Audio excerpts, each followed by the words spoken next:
நீங்கள் கேட்டுக்கொண்டு இருப்பது கனேடிய தமிழ் காற்று. காற்றிலே அடுத்து காதிலே ஒழிக்க வருவது ஒரு மரபு கவிதை. இந்த மரபு கவிதையை எழுதியவர் அன்பு அறிவிப்பாளர் ஆர்ஜி தாயத்திலிருந்து பாப்புலர் தயாளினி சிவநாதன்.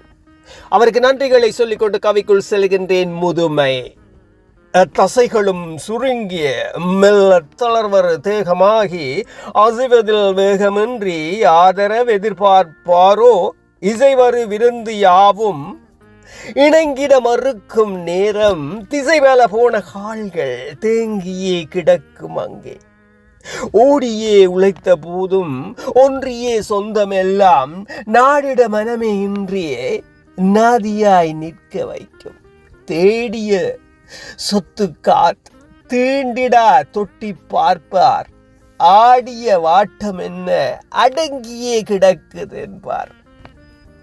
விழுதினை பரப்பி நின்ற விருட்சமோ தனித்திங்கே எழுதி வித்தாவென்று எண்ணிய மனம் மாறி அழுதிடாதிருந்து நாளும் அமைதியும் ஆகுவாரோ ஒழுகிய பண்புகள் என்றும் ஒரு குறையின்றி வாழ்வார்.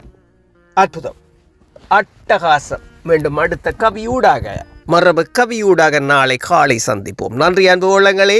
நீங்கள் கேட்டுக்கொண்டு இருப்பது கனேடிய தமிழ் காற்று. இது ஆர்ஜிஆர் மோகன்.